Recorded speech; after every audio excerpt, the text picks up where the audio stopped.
Am I the a-hole for letting my ex-boyfriend dump me when he thought I had massive debt? I have been keeping an Excel workbook for years that I use to organize my personal finances. Every month, it shows the total expenses, total paid, and total remaining. It's not only helpful for budgeting and remembering when stuff is due, but it also removed a ton of anxiety I had around money and the nightmares I used to have that I would forget to pay something important. I used to have panic attacks, but they were cured by Excel. Every month, I put about half the money I make into savings, IRA, HSA, vacation savings, quarterly tax savings, and emergency fund. My only debt is about $500 of a surprise $1,500 vet bill and my car loan, which has a payment of $200 per month and will be paid off next year. I could pay off the car and vet bills right now, but having an emergency cushion that could cover all my bills for 3 to 5 months makes me feel safe. I give myself a weekly allowance of $150 that I can spend however I want. Dates, movies, going out with friends, etc. Since my ex and I were becoming a little more serious after 6 months, we had a discussion where we decided that if things progressed, our finances would be separated, and if we moved in together, we would both pay half of all expenses. This would save us both a lot of money monthly. Well, he used my laptop where I keep the Excel document minimized. He accidentally brought it up, and here is where the conflict began. I put everything on my credit card every month. I really want to be able to travel, and getting mile rewards is the only way I can justify the expensive flights to the places I really want to explore. I put everything, rent, groceries, gas, utilities, even my quarterly taxes on it. Last year, I was even able to redeem a ticket for a friend to go with me to France. I covered all the flights as well as half the Airbnb. I can't put the car payment or vet bill on the card, but everything else goes on my miles card, which I then pay off a couple of days after paying my bills when the balance settles. I put the amount that would generally equal my credit card balance after paying bills in a spreadsheet as well, mainly as a reminder to pay the balance because I'm paranoid that I'll forget to pay it 1 month. Remember, this is a therapeutic spreadsheet. However, he saw all my expenses laid out and the total at the bottom and thought my expenses were nearly double what they are, since the total includes the credit card payment. I guess he also assumed that the credit card payment was the monthly minimum or something, which would have made the balance insane. He also noted that I had Macy's, VS Secret, and Best Buy lines in the spreadsheet and assumed I had maxed out retail cards. Although the amount to pay was at 0, I just leave them to remind me when the due date is, in case I use them to get something discounted. So he stewed on it for a few days and then sat me down, said he had been thinking about what he found, and told me that he couldn't stay with me if I was going to be irresponsible, and that if I didn't start calling every credit card I had right then in front of him to cancel and shred the cards in front of him, then he would break up with me. He kept talking over me about it. I tried to tell him about my savings and the fact that my actual debt was less than $4,000. He didn't believe me, called me a liar, and said he couldn't trust me, so he dumped me. I cried with some friends who were shocked, since I have sat down with several of them who have asked to help set up a similar system of their own to help pay down debt and start saving. I guess the truth got back to him. He was mad that I let him break up with me. Even though he makes more than me, I am much better off than him apparently, and he is really upset, since if we had moved in together, I would have been completely capable of covering my half, and he would have liked that I had a pretty large chunk in savings. I had also told him I would get us both tickets to Italy for our 1-year anniversary. I honestly don't know if I am the a-hole or not. I could have explained the situation more clearly and calmly, and been a little more forthcoming and transparent with my finances from the start. However, the moment I was confronted, I felt completely blindsided. I felt like my privacy had been violated, and I felt that receiving an ultimatum without even hearing me out was a deal breaker for me. But now my friends are expressing that I may be passing up a nice guy over a misunderstanding, and that if his assumptions were correct, he would have been right. I feel like I don't want to spend time with someone who would talk to me that way, but maybe I should work a little harder to make it work? Am I the a-hole? Now for the top comments. not the a-hole, and you dodged a real bullet. You can't build a life with someone whose first instinct is to accuse you and dump you. You told him the truth. He refused to believe you. Do you realize how messed up that is? If my husband found something like this and misunderstood, he wouldn't even dream of doing this. He would simply want to discuss it with me. His reaction tells you everything you need to know about him. He's just mad now because you could be paying half the bills, and he could be saving more money. Don't even think about going back to this guy. You told him the truth. He refused to believe you. Do you realize how messed up that is?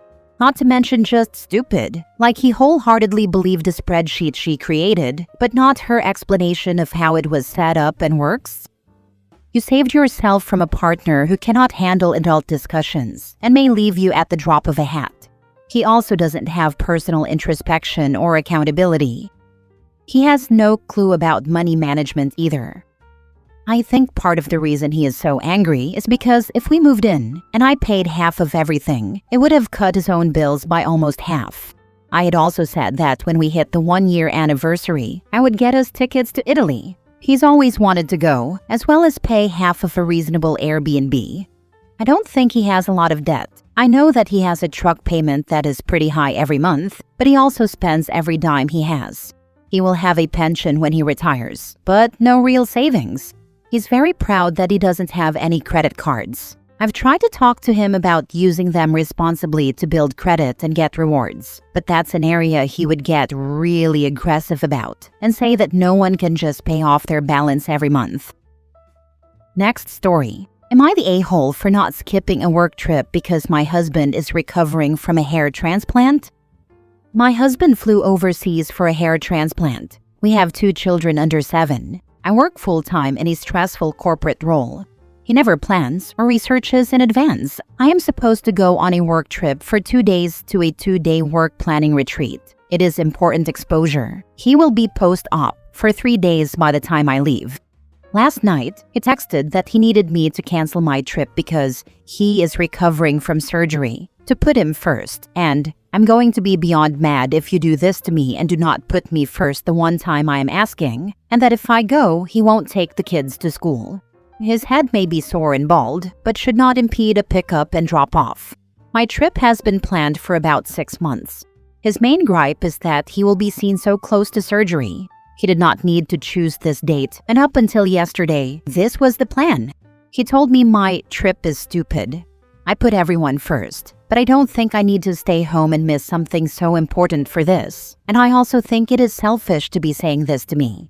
I am always impacted by his last-minute changes and impulses. I am supportive of doing something that makes him feel better about himself, but why should I miss this last minute? Am I being selfish, or is he being selfish?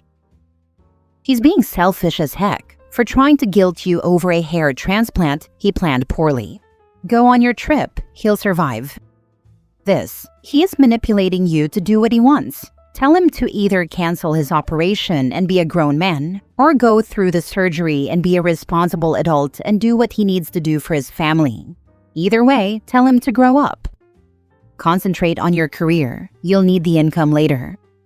Not the a-hole. He is not bedridden. He is not bleeding out. He is not even recovering from something you agreed to or planned around.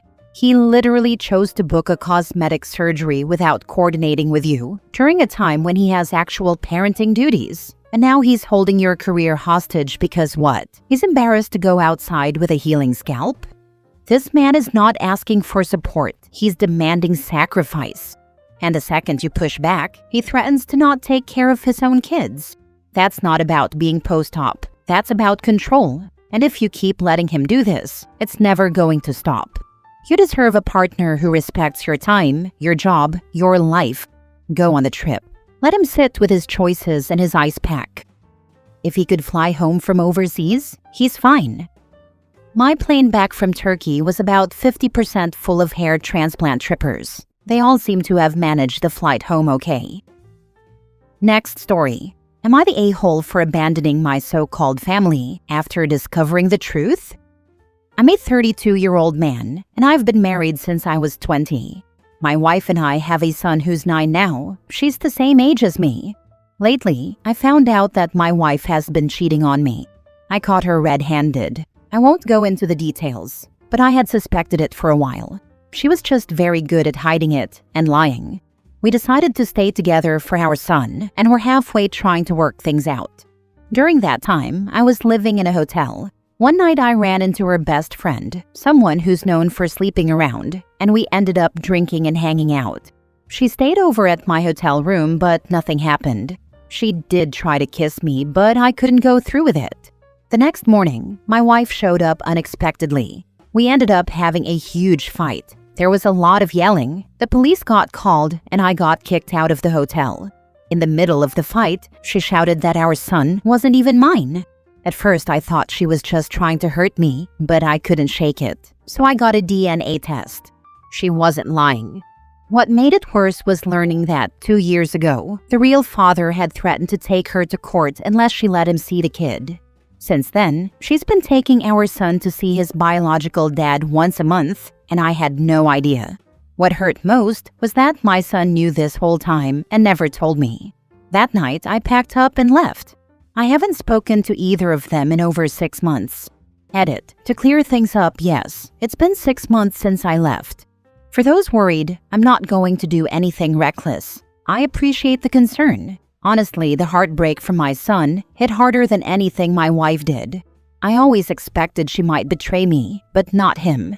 Him keeping that secret from me broke something inside me. It's hard to believe anything anyone says anymore. I don't think I'll ever fully trust people again.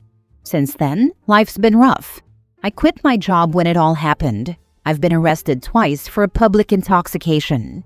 Now, I'm living in my car, trying to get by with DoorDash and Instacart. Money's tight. I'm hoping I can afford a hotel room soon, just to have a bed again. As for my son, he seems okay from what I can tell on Facebook. I don't think my wife got into a relationship with the bio dad, but it looks like our son is spending a lot of time with him now. As for me, I'm just lost. That's the truth. Now for the top comments, not the a-hole, and go full-on nuclear with a divorce because you should have filed for a divorce when you caught her, instead of staying married to a cheater. Expose her to everyone she knows, and sue the real dad for knowingly letting you raise his kid. Depending where OP is, there are jurisdictions which allow you to sue for paternity fraud if she knew the kid wasn't his, but convinced him into believing it is. That's easy. The OP said that his soon-to-be ex-wife took the kid to see his real dad, so that answers your question. Life hasn't been easy since then. I obviously quit my job when it happened.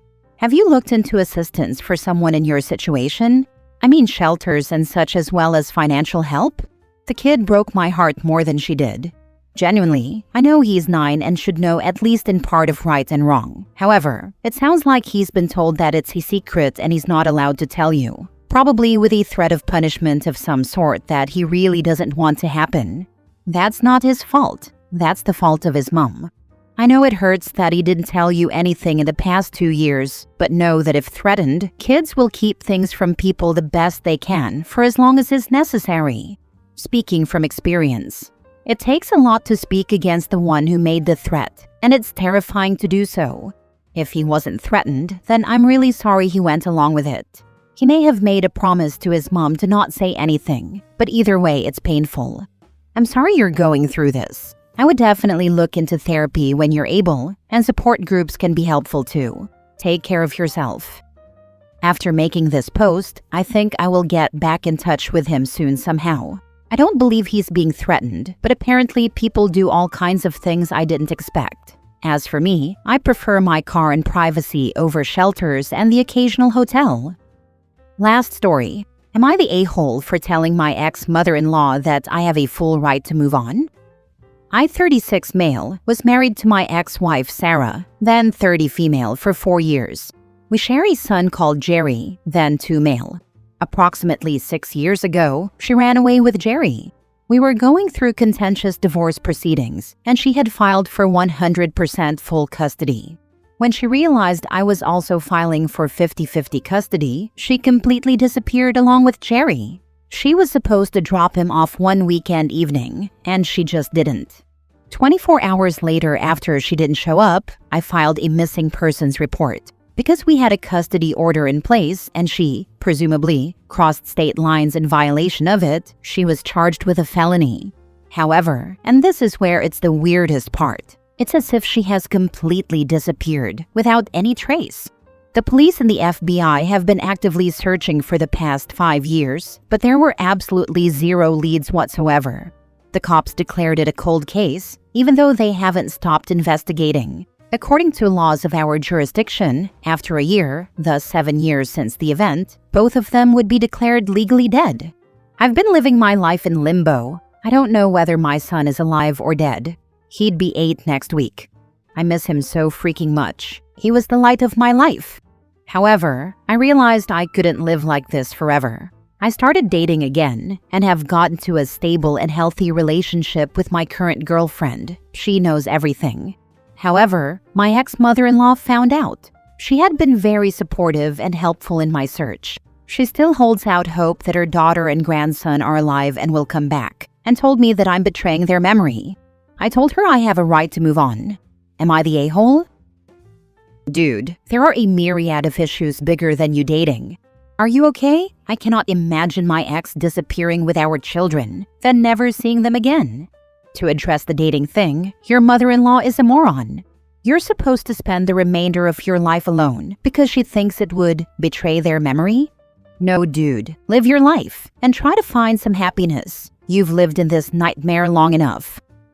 I'd create social media account and post birthday wishes, Merry Christmas, etc. So when he returns, he'll know you never forgot about him. Keep a journal or create an email and send emails about him so you can give him the email to read when he returns. I'm so sorry the hell you're going through. Just because you are finally moving on doesn't mean you've given up looking or thinking about your little boy. Not the a-hole. I wish you all the best and pray one day your son returns. Not the a-hole. But I call BS on the ex-mother-in-law not knowing where her daughter and grandson is. Get an aged photo of your son created, and then pay for an ad on Facebook and YouTube, and post both Sarah's and Jerry's updated photos in the vids. If they are out there, the ads will reach the people they know. Next, for the ex-mother-in-law, what has been her traveling history since the duo went missing? Any trips? Or do her friends go on periodic trips? If mother-in-law was involved, then either a family member or close friend helped. Any other female relatives or a close female friend? I say this one, since me and my sister can use each other's IDs and no one would notice. Same with an old BFF from high school. Anyone having issues with stolen identities? Also, invest in a private investigator and have them check mother-in-law's finances and see if any random payments are going out. Yeah, I'm going to say she's taking an opportunity to make you feel bad because she can, but I also think she knows where they are.